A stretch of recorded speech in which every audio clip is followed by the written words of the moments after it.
মধ্যস্থতা সাব্যস্ত করা। ঈমান বান্দার দ্বিতীয় কারণ হচ্ছে বান্দা আল্লাহর মাঝে মধ্যস্থতা সাব্যস্ত করা। এটা কিভাবে? এই কুফরে নিমজ্জিত ছিল মক্কার মুশরিকরা। কিভাবে ছিল? মক্কার মুশরিকরা বলতো আমরা অত্যন্ত পাপী, আমরা পাপ করি, আমরা গুনাহ করি, আমাদের কথা আল্লাহ কখনো শুনবে না, আমাদের কথাগুলো আল্লাহ কখনো শুনবে না, আমরা ডাক দিলে আল্লাহ সেগুলো গ্রহণ করবে না। আমাদের এই যে মূর্তিগুলো আছে না, এরা হলো আমাদের মাবুদ। এদের কাছে যদি আমরা আমাদের কষ্টের কথা বলি, আমাদের পেরেশানির কথা বলি, তবে এরা আমাদের এই কষ্ট আর পেরেশানির কথাগুলো আল্লাহ পর্যন্ত পৌঁছে দিবে, তো আল্লাহ সেই বিষয়গুলো আমাদের গ্রহণ করে দিবে। এই যে বান্দা এবং আল্লাহর মাঝে তারা মধ্যস্থতা সাব্যস্ত করেছে মূর্তিকে। কিভাবে? যে আমরা এত বেশি আমলদার না, আমরা গুনাহগার পাপী, এই মূর্তিগুলো তারা কখনো গুনাহ করে না, তারা ভালো, তারা আল্লাহর প্রিয়ভাজন, এদের যদি পূজা করি তাহলে এরা আমাদেরকে আল্লাহ পর্যন্ত পৌঁছে দিবে। এই কথাটা আল্লাহ তাদের ভাষায় কোরআনে বলেছেন, ওমা নাবুদুহুম ইল্লা লিয়ুকাররিবুনা ইলাল্লাহি যুলফা। মুশরিকরা বলতেছে আমরা এদের পূজা করি যাতে তারা আমাদেরকে আল্লাহর নৈকট্য পৌঁছে দেয়, আল্লাহর কাছে আমাদেরকে পৌঁছে দেয়, এই জন্য এদেরকে আমরা পূজা করি, অন্য কোনো কারণে পূজা করি না। তাহলে মুশরিকদেরকে যদি আপনি জিজ্ঞেস করেন হিন্দুদেরকে তোমাদের রব কে, তখন তারা বলবে আমাদের রব হচ্ছে আল্লাহ। তোমাদের মালিক কে? বলবে আল্লাহ, সব করে আল্লাহ। কিন্তু এদের পূজা করো কেন? বলবে যে এরা তো, আমরা তো গুনাহগার, আমরা পাপিষ্ঠ, আমাদের কথা শুনবে না আল্লাহ, তাই এদের পূজা করি যারা এরা আমাদেরকে আল্লাহ পর্যন্ত পৌঁছে দেয়, আল্লাহ আমাদের বিষয়গুলো আল্লাহর কাছে বলে যে তারা পাপিষ্ঠতা থেকে মাফ করে দাও। এটা হচ্ছে তাদের বিষয়টা। আল্লাহ বলছেন এইভাবে, মা নাবুদুহুম ইল্লা লিয়ুকাররিবুনা ইলাল্লাহি যুলফা। আমরা মূর্তি পূজা করি কেবলমাত্র শুধু তারা যাতে আল্লাহ পর্যন্ত আমাদেরকে পৌঁছে দেয়, আল্লাহর নৈকট্য অর্জন করতে পারি, এই জন্য এই মূর্তি পূজা করি। এখন বর্তমানে কিভাবে হচ্ছে? যেমন মনে করেন যে আমরা সাধারণ মানুষ, কোরআন পড়ি নাই, হাদিস পড়ি নাই, আমল সম্পর্কে বেশি একটা জানি না, তো আমাদের এলাকার ওই ব্যক্তি অনেক বড় বুজুর্গ, আল্লাহওয়ালা বিশ্বাস, তো বুজুর্গ যেহেতু আল্লাহওয়ালা সে বিশ্বাস, তিনি আল্লাহ নৈকট্য অর্জন করছেন, তিনি অনেক বেশি আমল করেন, আমি পাপিষ্ঠ, আমি গুনাহগার, আমি আল্লাহকে ডাকলে আল্লাহ শুনবেই আমার কথা।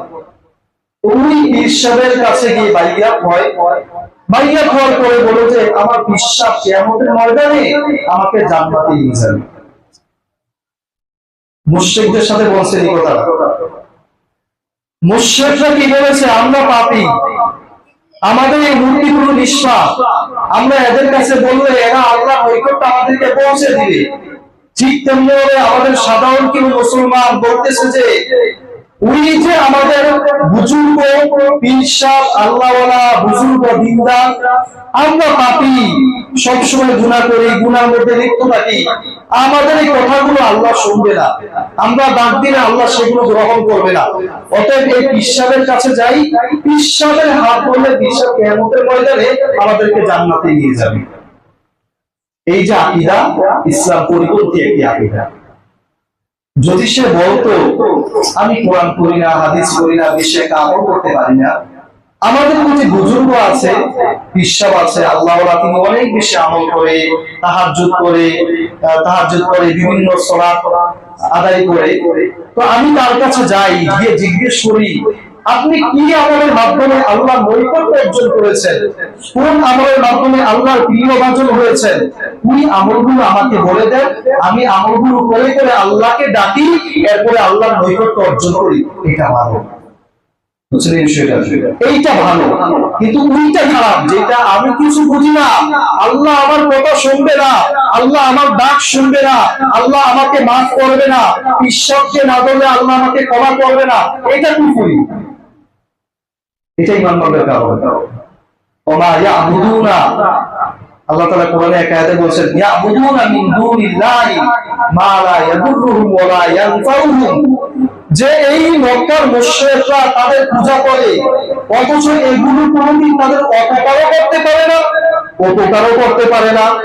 একটা মূর্তিকে সে নিজ হাতে বানিয়েছে, এর মধ্যে খড়কুটা দিয়েছে, এরপরে থেকে প্লেট দিয়েছে, বিভিন্ন স্বর্ণ রূপা দিয়ে প্লেট দিয়ে জাঁকজমক করে উপরে সুন্দরভাবে দান করে দিয়েছে। নিজে দাঁড়াতে পারে না, পিছনে একটা খুঁটি দিয়েছে। দাঁড়াতে পারে? নিজে দাঁড়াতে পারে না, পিছনে একটা খুঁটি দিয়েছে যাতে সে দাঁড়িয়ে থাকে। এরপরে তার সামনে খাবার দিতেছে, বিভিন্ন আপ্যায়ন করতেছে, সে কিচ্ছু খায় না, ওয়ালা ইয়ানতিকু, সে কথা বলে না, হাত নড়াচড়া কিচ্ছু করতে পারে না। তো আল্লাহ বলছেন ইয়া বুদুনা মিন দুনিল্লাহি মা লা ইয়াদুররুহুম ওয়ালা ইয়ানফাউহুম। এরা এমন জিনিসের পূজা করে, উপাসনা করে, যারা কথাও বলতে পারে না, যারা অপকারও করতে পারে না, উপকারও করতে পারে না। একটা মাছি বসলে এটা তাড়াইতে পারে না, এদের পূজা করে, এদের উপাসনা করে। কেন? মানাবুদুহুম ইল্লা লিয়ুকাররিবুনা ইলাল্লাহি যুলফা। এই মূর্তিগুলো নাকি তাদেরকে আল্লাহ পর্যন্ত পৌঁছে দিবে, আল্লাহ নৈকট্য অর্জন করে দিবে, এই জন্য তারা এগুলো করতেছে।